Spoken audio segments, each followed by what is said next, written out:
Et ce qu'il est important de comprendre à travers cette journée, c'est que depuis quelques années, voire peut-être des dizaines d'années, on s'est aperçu que les sols se dégradant fournissaient de moins en moins de culture aux hommes. D'où ce qui induit d'ailleurs après par la suite un phénomène de pauvreté, car plus de nourriture cause des problèmes de famine et de pauvreté.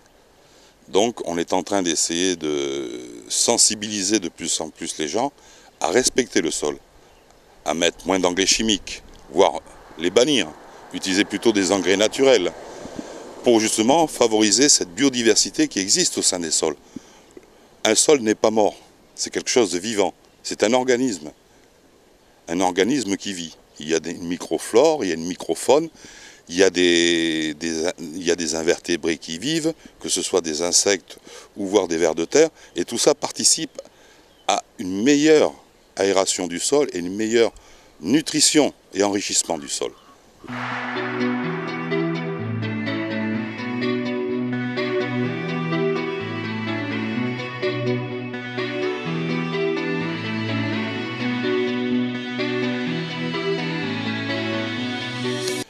C'est essentiel puisque sans nourriture, ça amènera l'homme à sa perte.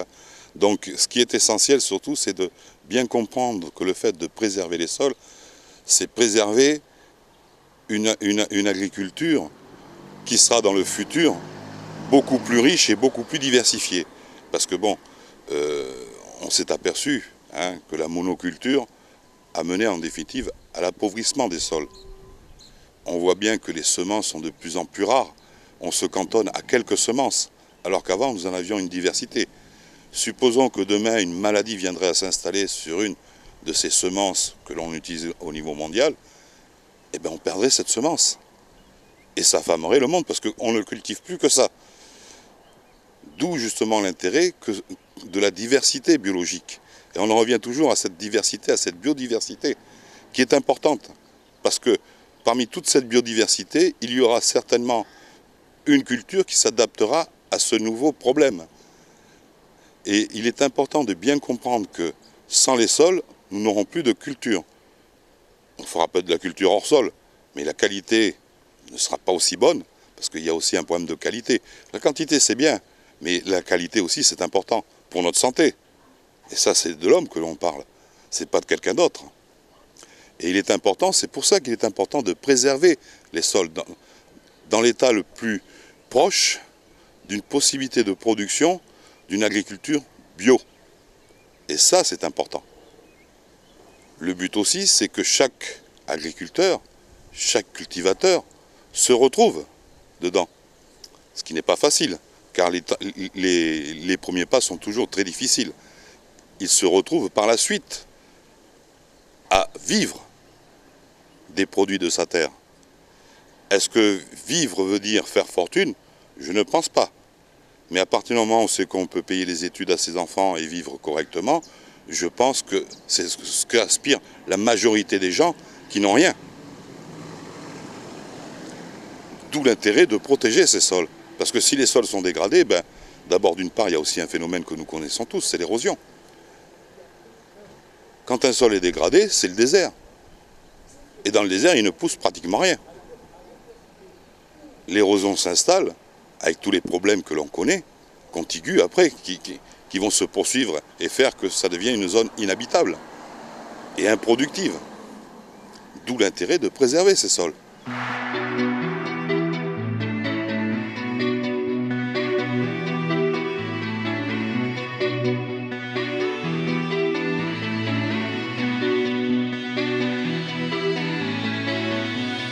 De cette thématique, je vais vous prendre l'exemple de chez moi, qui est l'exemple que nous avons tous les deux là sous la main.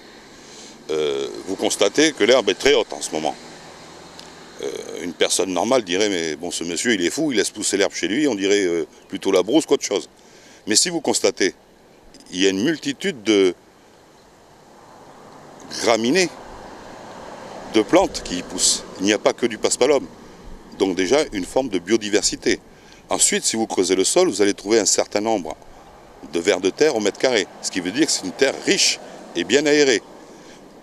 Qui veut dire terre riche et bien aérée, veut dire microflore et microfaune présente. Ça veut dire des bactéries, des champignons, des tas de choses comme ça qui permettent à ce que le sol soit riche. Ensuite, après, au-dessus, vous allez trouver différentes espèces animales. Chez moi, il y a, comme partout, bon ça c'est dans la ville aussi, nous trouvons des rats, des souris, des musaraignes, des oiseaux.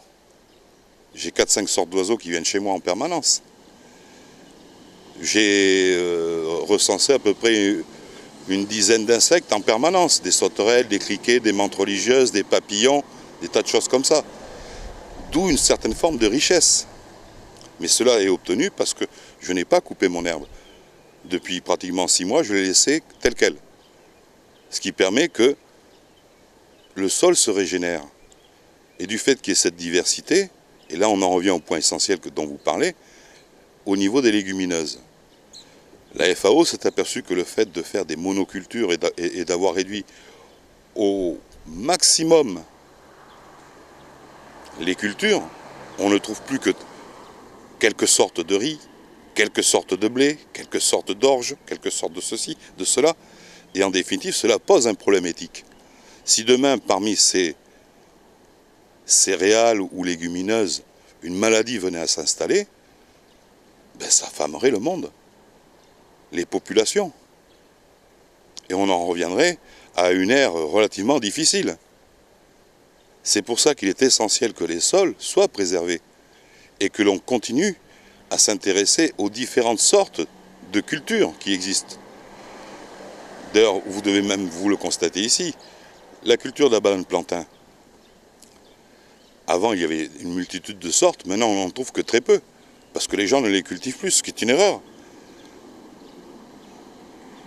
Puisque celles qui sont utilisées en général, on s'aperçoit qu'elles arrivent ici dans un état qui n'est pas toujours très bien, présentable, je dirais. On les mange parce qu'il faut manger, mais sinon, je dirais c'est presque en dehors de la qualité. Mais c'est pas parce qu'elles sont cognées ou autres qu'elles sont pas bonnes, hein, loin de là. Mais aussi le fait surtout de réduire les espèces à quelques espèces nous empêche d'avoir le choix d'autres espèces, d'autres variétés. Parce qu'une maladie, bien souvent, s'installe sur une variété. Et sur l'autre, elle n'ira pas parce que cette variété a peut-être des défenses qui permettent de se protéger de cette maladie ou de cet insecte ou de ce champignon. D'où l'utilité de bien comprendre comment fonctionnent d'abord d'une part les sols et ensuite les espèces que l'on cultive. Et plus il y a de diversité dans ces variétés, plus il y a des chances de pouvoir conserver un bon rendement et de bonnes cultures. C'est pas pour rien que beaucoup maintenant d'agriculteurs en reviennent à des cultures bio, ça veut dire sans utilisation d'engrais chimiques. Et cela est très important. De moins en moins les engrais chimiques vont être utilisés, parce que ça tue les sols. C'est un miroir aux alouettes. Pendant quelques temps, vous allez avoir une production fantastique, puis d'un seul coup, tout va s'effondrer. Et vous allez vous retrouver avec un sol stérile, où il n'y a plus de vie. Et un sol stérile, le meilleur indice que l'on ait actuellement trouvé pour le sol, c'est les vers de terre. Si on trouve des vers de terre dans un sol, plus il y en a, plus le sol est riche. Moins il y en a, plus le sol est pauvre et peu rentable. On se fait du mal, faudrait qu'on passe à autre chose, on se fait du mal. Avant que nos cœurs explosent, on se fait du mal. Faudrait qu'on passe à autre chose, on se fait du mal, on se fait du mal.